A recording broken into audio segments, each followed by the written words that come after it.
তাহলে বন্ধুরা, good morning. আজকে একটা নতুন ব্লগ নিয়ে চলে এলাম, দেখতে থাকো, সঙ্গে থাকো। ওকে। তাহলে বন্ধুরা, আজকে কি রান্না করব ভাবছি। তো ভাবতে ভাবতে ভাবলাম ডিমের ঝোল আর ভাত করে নিই।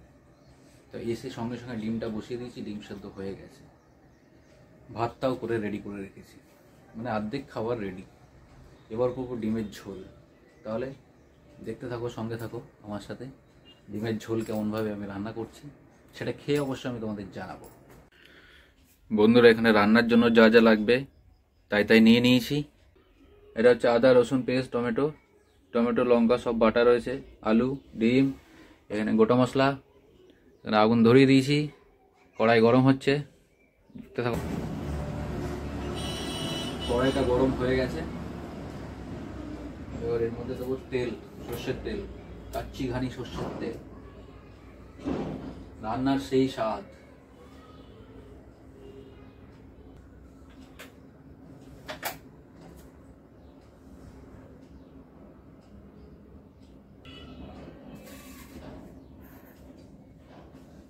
এবার তেলটা গরম হলে ডিমটা আর আলুটা ভেজে নেব, হালকা ভেজে নিলেই হবে। তাহলে বন্ধুরা, সবাই ভালোই আছো নিশ্চয়ই। তাহলে বন্ধুরা, তেলটা গরম হয়ে গেছে, এবার ডিম আর আলুটা ভেজে নেবো এর মধ্যে।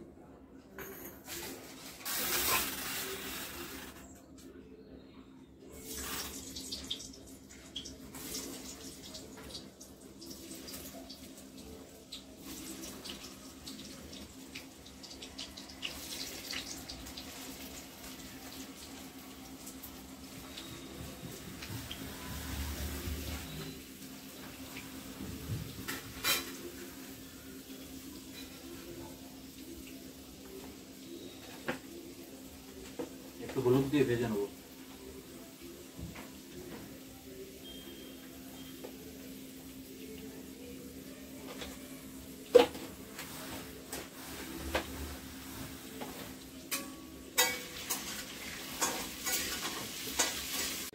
বন্ধুরা, ডিম আর আলুটা ভেজে নিয়েছি, দেখুন তেলটা গরম হয়ে গেছে, ডিম আর আলুটা ভেজে নিয়েছি।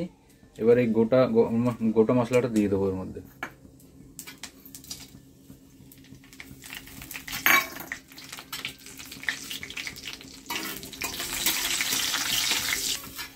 এবার মশলাটা ভাজা হয়ে গেছে, এর মধ্যে দিয়ে দেবো এই টমেটো, আদা রসুন লঙ্কা পেস্ট, পেঁয়াজ পেস্ট। পেস্টটা এর মধ্যে ঢেলে দেবো।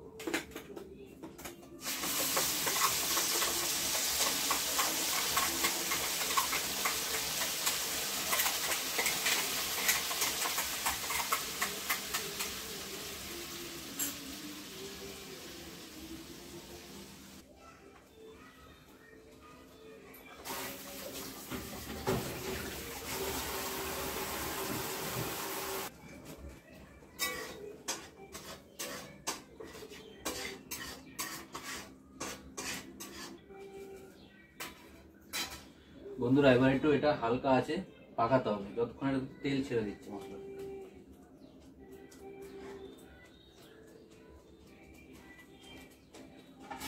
এটা একটু ঢেকে দিই। এবার এই পেস্টটার মধ্যে দিয়ে দেবো আপনার লবণ স্বাদ মতো।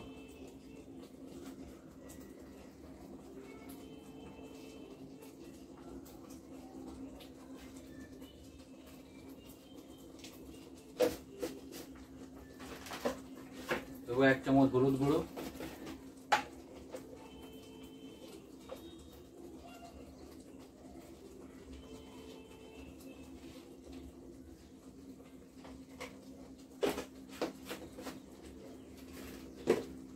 জিরে গুঁড়ো 1 চামচ,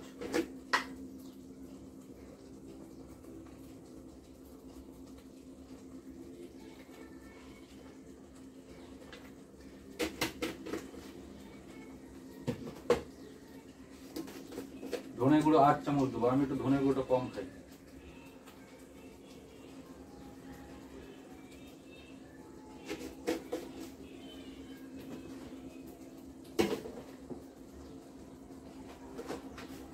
একটু দিয়ে দেবো কাশ্মীরি লাল মির্চ, একটু হালকা কালার হওয়ার জন্য, কারণ দেখতে ভালো লাগবে।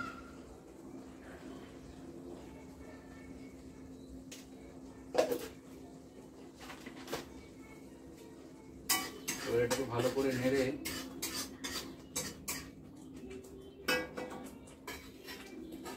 মশলাটা ভালো করে পাকার জন্য ছেড়ে দেবে। ভালো করে হয়ে যাক, তেল যখন ছেড়ে দেবে তখন মনে করবে যে মশলা একদম পরিপূর্ণভাবে পেকে গেছে। দেখুন বন্ধুরা, ডিমটা হয়ে এসছে।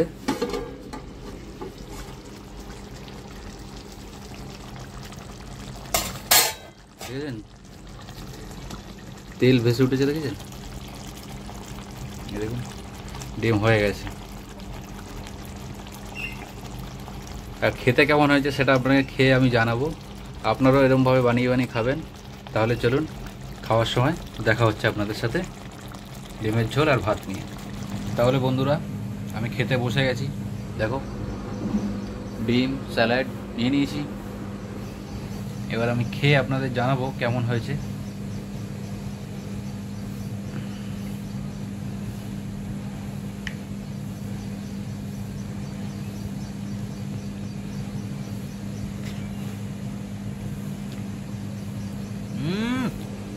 এক ঘর এত সুন্দর রান্না আমি করতে পারি, আমি নিজেই মাঝে মাঝে বিশ্বাস করতে পারি না নিজেকে।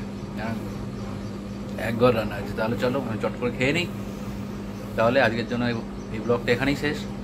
আবার আসবো নতুন কোনো একটা ব্লগে। ততক্ষণের জন্য একটা লাইক, একটা comment. Okay, all the best.